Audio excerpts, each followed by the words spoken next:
حضرت بلال حبشی کے پاس مال نہیں تھا، لیکن کیا تھے بلال حبشی؟ کیا تھے بلال حبشی؟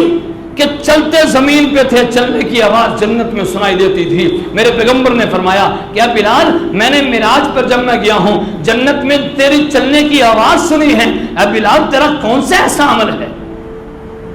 ابھی چند عرصہ پہلے میں ملک شام میں حضرت بلال حبشی کی قبر پر گیا ہوں، بڑا سکون ملا۔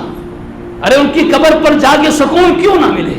یہ وہ لوگ تھے انہوں نے اللہ کو راضی کیا تھا، یہ وہ لوگ تھے جو پیغمبر کی نظر میں جچ گئے تھے، جو سب کچھ چھوڑ سکتے تھے لیکن پیغمبر کا ساتھ نہیں چھوڑ سکتے تھے۔ حضور نے فرمایا بلال تیرا کون سا عمل ہے؟ تو چلتا مکے کی گلیوں پہ ہے، تیرے چلنے کی آواز جنت میں سنائی دیتی ہے۔ حضرت بلال حبشی کہنے لگے، سنو ذرا جواب، کہنے لگے اللہ کے نبی صلی اللہ علیہ وسلم کوئی خاص عمل نظر تو نہیں آتا، اتنے عمل والے لوگ، ہم سے کوئی پوچھتا کہ کون سا تیرا عمل ہے، پتہ نہیں ہم نے اپنے کتنے عمل گنوا دینے تھے، ہمارا فلاں عمل بھی ہے، اوے میں نے صبح کی نماز جماعت کے ساتھ بھی پڑھی ہے، آج میں جمعے میں جلدی بھی آیا ہوں، اور یار آج میں نے سورہ کہف بھی پڑھی ہے، آج میں نے تہجد بھی پڑھی ہے، آج میں نے فلاں کام بھی کیا ہے، کتنے سارے کام گنوا دینے تھے۔ اور حالانکہ ہماری عبادات کیسی ہیں یہ تو صرف ہم ہی جانتے ہیں، جو بندہ عبادت کرتا ہے وہی جانتا ہے ہماری عبادات کیسی ہیں۔ وہ اس درجے کی نہیں ہے کہ جیسی ہونی چاہیے، بڑی کمیاں اور کوتاہیاں ہیں، لیکن ہم نے بڑے فخر سے بتانا تھا ہماری فلاں خوبی فلاں خوبی فلاں خوبی۔ کیا صحابہ کرام تھے۔ حضرت بلال حبشی کہنے لگے اے اللہ کے نبی صلی اللہ علیہ وسلم کوئی خاص عمل نظر تو نہیں آتا۔ یہ وہی بلال حبشی تھے جو مکہ کی تپتی زمین پر لٹائے گئے۔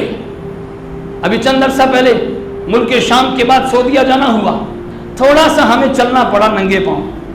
ہم نے کہا ذرا بلال کی یاد تو تازہ کر کے دیکھیں۔ آپ یقین کریں اس دیوار سے لے کر اس دیوار تک نہیں چل سکے، زمین تپی ہوئی تھی، اتنی گرم۔ ہم نے کہا جوتا اتار کر ہم بھی تو چل کے دیکھیں کہ بلال کو اسی زمین پہ لٹایا گیا۔ جب لٹایا گیا تو زمین ان کے جسم سے چربی پگھلی، اور پھر اسی چربی کے پگھلنے کی وجہ سے جلتے کوئلے بجھے ہیں۔ ہم نے کہا ذرا یاد تو تازہ کر کے دیکھیں، خدا کی قسم اتنا سا سفر بھی ہم سے ننگے پاؤں نہیں ہو سکا۔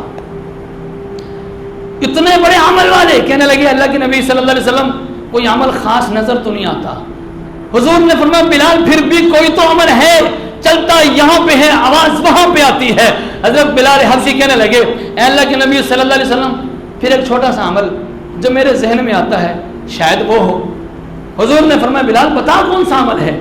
کہنے لگے اے اللہ کے نبی صلی اللہ علیہ وسلم میں جب بھی میرا وضو ٹوٹتا ہے، جب بھی میرا وضو ٹوٹ جاتا ہے میں فوراً وضو کر لیتا ہوں، نماز کا وقت ہو یا نماز کا وقت نہ ہو، میں ہر وقت باوضو رہتا ہوں، میں ہر وقت پاک صاف رہتا ہوں۔ میرے پیغمبر نے فرمایا بلال یہ تیرا عمل اللہ کو اتنا پسند آیا تو چلتا یہاں پہ ہے، تیرے چلنے کی آواز جنت میں سنائی دیتی ہے۔